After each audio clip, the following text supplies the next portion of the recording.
जय हिंद, जय माँ भारती। आप सभी का स्वागत है, अभिनंदन है। साउसर आर्ट्स कोचिंग संस्थान।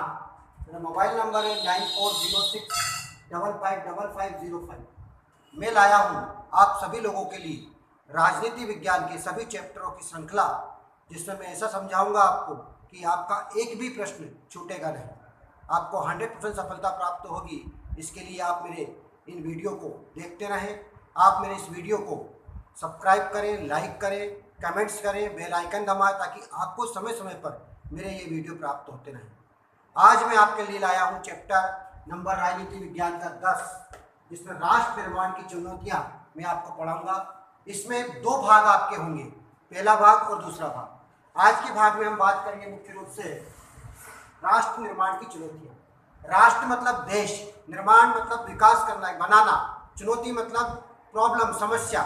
जब हमारा देश आज़ाद हुआ 200 साल की गुलामी के बाद, तो हमें कौन कौन सी समस्याओं का सामना करना पड़ा और उन समस्याओं को किस प्रकार से हल किया गया, इस विषय में हम इस पर बात करेंगे। इस चैप्टर में इसका अध्ययन करेंगे हम।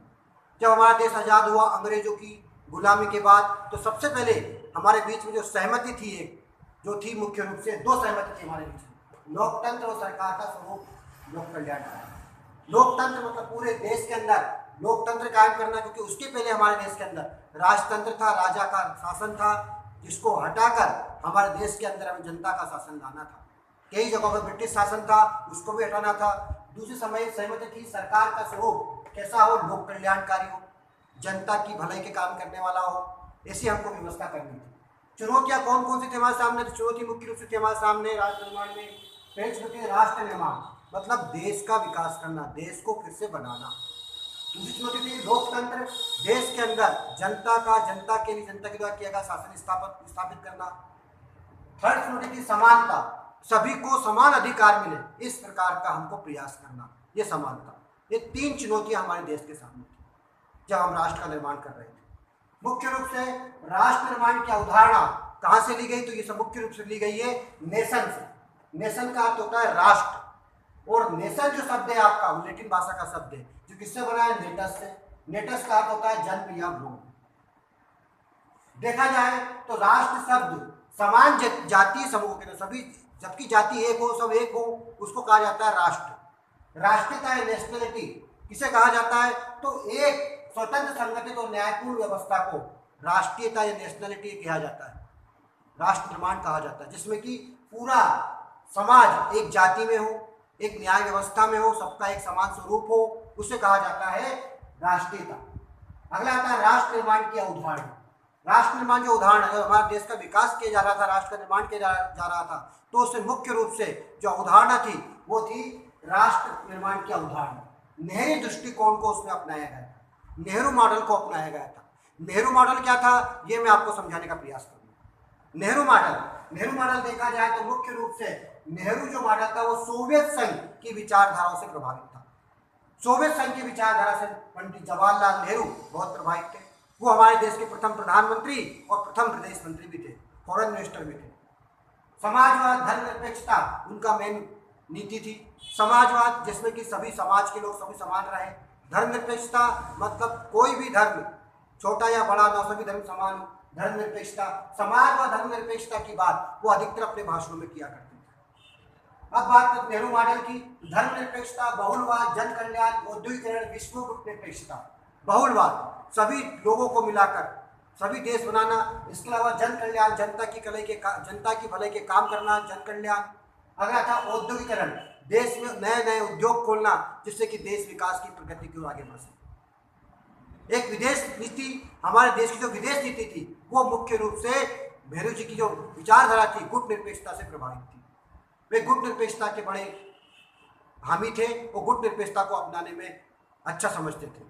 उस समय आपने बताया था आप लोगों को, विश्व दो गुटों में बट गया था। एक अमेरिका समर्थित सैनिक संगठन सीटो नाटो, दूसरा था सोवियत संघ समर्थित वार्सा पैक्ट। इन दोनों गुटों से दूर रहकर एक नया गुट बना, उसे कहा था गुट निरपेक्षता। तो गुट निरपेक्षता के वो हमेशा पक्षधर रहे। अब आता है मुख्य रूप से कि हमारे देश में हम बात करें कि शरणार्थी की समस्या। शरणार्थी समस्या क्या होती है? शरणार्थी क्या होता है? तो शरणार्थी एक कुछ लोगों का समूह या समुदाय जब एक स्थान को छोड़कर दूसरे स्थान पर जाकर रहने लगता है तो उन्हें शरणार्थी कहा जाता है। शरणार्थी समस्या का कारण किन कारणों से होता है? शरणार्थी समस्या का जन्म दो कारणों से होता है, एक होती है प्राकृतिक आपदा और एक होती है मानवकृत आपदा। प्राकृतिक आपदा जिसमें कि बाढ़, भूकंप, महामारी आ जाए तो उस स्थान से छोड़कर लोग दूसरे स्थान पर जाते हैं। अगला आता है महामारी, इसके अलावा दूसरा होता है मानवकृत आपदा। तो मानवकृत आपदा मतलब कि जो मनुष्य द्वारा खड़ी की जाती है, जैसे कि आतंकवाद, बेरोजगारी, महंगाई, काम नहीं मिलना और कई बहुत सी समस्याएं, जिसके कारण एक व्यक्ति एक स्थान छोड़कर दूसरे स्थान की ओर जाता है। मुख्य रूप से भारत में शरणार्थी समस्या का जन्म किन कारणों से हुआ? तो मुख्य रूप से उसका कारण था भारत में भारत विभाजन। अब बात करते हैं भारत विभाजन किन कारणों से हुआ। तो भारत विभाजन के मुख्य रूप से चार कारण हमारे सामने। पहला कारण था मुस्लिमों में सांप्रदायिकता की भावना। पहला कारण था मुस्लिमों में सांप्रदायिकता की भावना। मुसलमान जो लोग थे, आजादी के कम से कम, आजादी के पहले हम कई सालों से एक साथ रहते चले आ रहे थे, कई हजार सालों से हम एक साथ रहते चले आते हिंदू मुसलमान। लेकिन मुसलमानों ने अपने आप में कोई बदलाव नहीं किया। हिंदुओं ने तो अपने आप को बदल लिया था, पश्चिमी विचार, पश्चिमी सभ्यता को अपना लिया था, तो उनमें तो नए नए विचार आ गए थे। लेकिन मुस्लिमों में कट्टर धार्मिक वादिता बनी हुई थी, केवल उनको अल्लाह अल्लाह, इस्लाम के अलावा कुछ नहीं दिखता था। इसके कारण उनमें केवल सांप्रदायिकता की भावना थी, जिसके कारण भारत को विभाजन देखना पड़ा, भारत का विभाजन होना पड़ा। दूसरा आता है, मुख्य रूप से हम बात करें, अंग्रेजों ने मुस्लिमों को बढ़ावा देना। अंग्रेजों ने हमेशा मुसलमानों को बढ़ावा दिया। वो जानते थे जब तक कि देश में फूट डालो, शासन की नीति अपनाएंगे, तभी जाकर हम देश में शासन कर पाएंगे। तो अंग्रेजों को उन्होंने हमेशा बढ़ावा दिया। अंग्रेजों से मुसलमान कहते थे कि भाई आप और हम तो श्रेष्ठ जाति के हैं और हमारा जन्म हिंदुओं पर शासन करने के लिए हुआ है, क्योंकि हमारे यहाँ अंग्रेजों के पहले मुस्लिमों का शासन था। इसलिए उनसे इस बात को कहा करते थे और उनको संरक्षण देते चले आ रहे थे। 1869 से ही उनको संरक्षण देने का काम उन्होंने प्रारंभ कर दिया था। 1909 में उन्हें सांप्रदायिकता का निर्वाचन का इनाम और दे दिया उन्हें, जिससे कि उनमें और कट्टर मुस्लिमता बढ़ती चली जा रही थी। अगला आता है, देखते हैं मुस्लिम लीग के प्रति कांग्रेस की तुष्टीकरण की नीति। तुष्टीकरण क्या होता है पहले ही समझिए आप। तुष्टीकरण मतलब कि किसी की हर बात को मान लेना। एक बच्चा रोता है तो हम उसको चॉकलेट पकड़ा देते, वो खुश हो जाता है। दूसरी बार होता है उसको बिस्कुट चॉकलेट का पूरा पैकेट पकड़ा देते। तीसरी बार होता है कि मुझे तो ये चाहिए, मतलब कि उसकी हर बात को मानने लग जाते हैं और एक दिन वो जिद्दी हो जाता है। मतलब किसी की हर बात को मानते जाना ही क्या कहलाता है? तुष्टीकरण कहलाता है। तो कांग्रेस के सामने मुस्लिम लीग अपनी जायज नाजायज कोई भी मांगे लेके आ जाया करती थी और कांग्रेस उन बातों को मान लिया करती थी। इसे कहा गया था तुष्टीकरण की नीति, जिसके कारण एक दिन मुस्लिम लीग ने भारत विभाजन की बात करती कि हमें तो भाई भारत का अलग ही चाहिए, हमें तो पाकिस्तान चाहिए। इसके कारण भारत विभाजन करना पड़ा। अगला आता है मुस्लिम लीग को सदस्यों को शामिल करना। अंतिम जो सरकार का गठन हुआ था, अंतरिम सरकार में मुस्लिम लीग के सदस्यों को शामिल करना। जब हमारे देश में अंतरिम सरकार गठन हुआ था तो उस समय मुस्लिम लीग के सदस्यों को हमारे देश में हमारी सरकार में शामिल किया गया था। जब देश के अंदर जगह जगह दंगे फसाद होने लगे तो हमने जो फैसले लिए, उन फैसलों में मुस्लिम लीग के सदस्यों ने रोड़े अटकाए, जिसके कारण कि हम दंगे फसाद रोकने में असफल रहे। दंगे फसाद असफल रहे तो दंगे तेज भड़के, जिसके कारण हमको भारत विभाजन स्वीकार करना पड़ा। भारत विभाजन का एक और मुख्य कारण था कि उस समय देश के अंदर दो प्रकार की विचारधाराएं बन गई थी मुस्लिमों में। एक मुस्लिम थे राष्ट्रवादी और दूसरे थे सांप्रदायिकवादी। राष्ट्रवादी जो कि हम मोहम्मद अली, राष्ट्रवादी जो कि मौलाना अबुल कलाम आजाद के नेतृत्व में थे। वे कहते थे चाहे कुछ भी हो जाए हम हिंदुस्तान छोड़ के नहीं जाएंगे, हम हिंदुस्तान हमारा वतन है, अहले वतन है, हमको यही गाड़ दो, हमें यही मार दो, ये छोड़ के नहीं जाएंगे। दूसरे थे मोहम्मद जिन्ना के समर्थक जो कहते थे चाहे कुछ भी हो जाए हमें तो एक हमारा अलग राष्ट्र चाहिए। तो दो विचारधाराओं ने इस देश के दो टुकड़े कर दिए, एक भारत और पाकिस्तान, जिसके कारण हमारे शरणार्थी समस्या का जन्म हुआ। अब शरणार्थी समस्या किसका स्वरूप क्या था? तो शरणार्थी समस्या का स्वरूप यह था कि कई लोग भारत से पाकिस्तान गए और पाकिस्तान से भारत आए। क्या कारण था इसका? कि पाकिस्तान में दंगे फसाद होने लगे थे, इधर भारत में दंगे फसाद होने लगे थे। इस कारण से पाकिस्तान से गैर मुस्लिमों ने छोड़ना अच्छा समझा, तो अपनी चल अचल संपत्ति 50,000 लाख रुपए की चल संपत्ति छोड़कर पाकिस्तान में हमारे देश में आए। और हमारे देश से हम बात करें भारत से 10,000 लाख रुपए की चल अचल संपत्ति छोड़कर मुस्लिम लोग पाकिस्तान गए। देखा जाए आगे तो मुस्लिम अब ये प्रभाव क्या पड़ा, इसका क्या परिणाम निकला इसका? तो शरणार्थी समस्या का क्या परिणाम निकला, क्या प्रभाव पड़ा? तो संपत्ति की क्षतिपूर्ति की समस्या। जो संपत्ति छोड़ के आए थे, जो छोड़ कर गए थे, उनकी क्षतिपूर्ति की एक समस्या थी। क्षतिपूर्ति मतलब मुआवजा देना, उनको क्या दिया जाए उसके बदले, तो एक बड़ी समस्या थी जिसका दोनों देशों ने देने का वादा किया था। दूसरा आता है पुनर्वास की समस्या। जब लाखों की संख्या में हमारे देश में मुस्लिम लोग आए, गैर मुस्लिम लोग आए, जिसमें कि हिंदू, ईसाई, सिख लोग आए, तो उनको यहाँ बसाने एक बहुत बड़ी समस्या थी। उनको रोजगार देना, उनको बेरोजगारी दूर करना। वो आए तो उन्हें सबसे पहले जो तराई क्षेत्र थे उनमें आकर बसे, राजस्थान, मध्य प्रदेश, पंजाब के क्षेत्रों में आके बसे। इसके अलावा उनको रोजगार देना, उनको आगे बढ़ाना एक बहुत बड़ी समस्या थी। पर लेडी माउंटबेटन और भारत सरकार के प्रयास ने इसको सफल बनाया था, इसमें हम सफल हुए थे। अगर आता है नेहरू लियाकत समझौता 1950। नेहरू लियाकत समझौता 1950 क्या था, तो नेहरू और लियाकत अली के बीच में एक समझौता हुआ था कि अब विभाजन के बाद जो बात हो चुकी है, जो लोग जहाँ पर रह रहे हैं उन लोगों को वहाँ पर रक्षा की जाएगी, उनके जान माल की रक्षा की जाएगी। इसे कहा गया था नेहरू लियाकत समझौता, कि उनके पास किसी प्रकार का भेदभाव नहीं किया जाए। अगला आता है सरदार वल्लभ भाई पटेल, भारत का बिस्मार्क। सरदार वल्लभ भाई पटेल को भारत का बिस्मार्क क्यों कहा? क्वेश्चन आता है कई बार भाई। जब देश आज़ाद हुआ तो उस समय हमारे देश के अंदर मैंने बताया कि 600 छोटी बड़ी देशी रियासत थी, इनको मिलाना, एकीकरण करना एक बहुत बड़ी समस्या थी। इसका काम मुख्य रूप से सौंपा गया था सरदार वल्लभ भाई पटेल को। सरदार वल्लभ भाई पटेल ने अपने अथक परिश्रम प्रयास से इस देश के निर्माण में महत्वपूर्ण भूमिका निभाई। आज हम इतना बड़ा हिंदुस्तान देख रहे हैं, राजनीतिक भौगोलिक देख रहे हैं, ये सरदार वल्लभ भाई पटेल के कारण ही जो हम इतने बड़े भारत में आज सांस ले रहे हैं।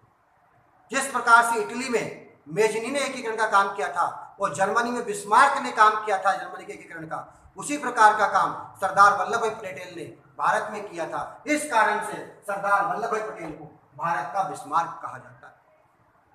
जब सरदार वल्लभ भाई पटेल को भारत का बिस्मार्क इस कारण से कहा जाता है, मैं बताना चाहूंगा जब देश का एकीकरण किया गया था तो उस समय भारत सरकार ने 2 एग्रीमेंट तैयार किए थे। एक एग्रीमेंट का नाम था इंस्ट्रूमेंट ऑफ एक्सेशन और दूसरे एग्रीमेंट का नाम था स्टैंड स्टिल एग्रीमेंट।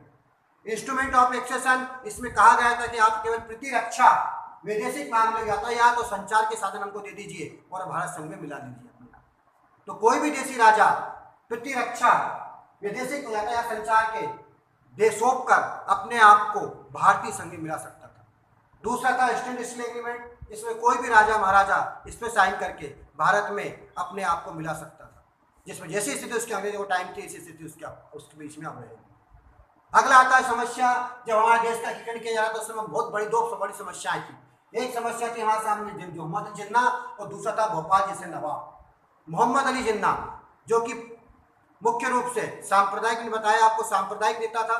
वो किसी भी हालत में पाकिस्तान का राष्ट्रपिता था, वो किसी भी हालत में भारत के जो लोग थे, जो राजा महाराजा थे, उनको साम दाम दंड भेद रुपये पे लालच देके अपने ओर मिलाने का प्रयास कर रहा। तो जिन्ना ने एक बहुत बड़ी समस्या खड़ी कर रखी।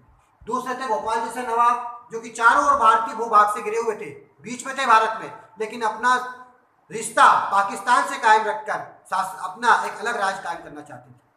तो इन समस्याओं को भी दूर किया गया। मुख्य रूप से समस्या जो हमारे सामने वो थी हैदराबाद, जूनागढ़, कश्मीर, भोपाल और मणिपुर, ये समस्या हमारे सामने थी। इन समस्याओं को हल किया गया। हैदराबाद की समस्या किस प्रकार से हल की गई बताना चाहूंगा संक्षेप में आपको। हैदराबाद देश की सबसे बड़ी देशी रियासत जो चारों ओर भारतीय भूभाग से घिरी थी। यहाँ पर सबसे अधिक जनसंख्या हिंदुओं की थी और अल्पसंख्यक में कौन थे? मुसलमान। सबसे ज़्यादा यहाँ पे हिंदू लोग थे और सबसे कम थे वहाँ पे मुसलमान। यहाँ का जो नवाब था वो कौन था? मुसलमान, जिसका नाम था उस्मान अली खान। वह ना तो हिंदुस्तान ना पाकिस्तान, दोनों में से किसी में मिलने का इच्छुक नहीं था। वो एक अलग स्वतंत्र राष्ट्र कायम करना चाहता था और उसके जो रजाकार थे, जो उसके दीवान थे, वे भारत पर, वे दिल्ली पर लाल पीताशाही झंडा लहराने की बात करते थे कि हम एक न एक दिन हमारे राजा का झंडा वहाँ लहरा देंगे। देखा जाए तो इसको देखते हुए वहाँ के जो नवाब थे उन्होंने रजाकारों को और वहाँ के मंत्रियों को खूब छूट दे दी, जिससे कारण वो हिंदुओं पर अत्याचार करने लगे। हिंदुओं की जनता से जनता भागकर भारत में आने लगी, जिससे कि भारत में शरणार्थियों की समस्या और बढ़ गई। इस बिगड़ती हुई स्थिति को देखकर सरदार वल्लभ भाई पटेल ने या भारत सरकार ने वहाँ पर एक पुलिस कार्रवाई करने का विचार किया और मेजर जनरल चौधरी के नेतृत्व में 13 सितंबर सन 1948 को मेजर जनरल चौधरी के नेतृत्व में एक सेना वहां पर भेजी और मात्र 5 दिन के अंदर वहाँ शांति स्थापित कर दी गई। जैसे ही वहाँ सेना ने प्रवेश किया, वहाँ पे ढोल नगाड़ों आतिशबाजियों के माध्यम से वहाँ के लोगों ने वहाँ स्वागत किया और मात्र 5 दिन के अंदर वहाँ शांति स्थापित कर दी गई।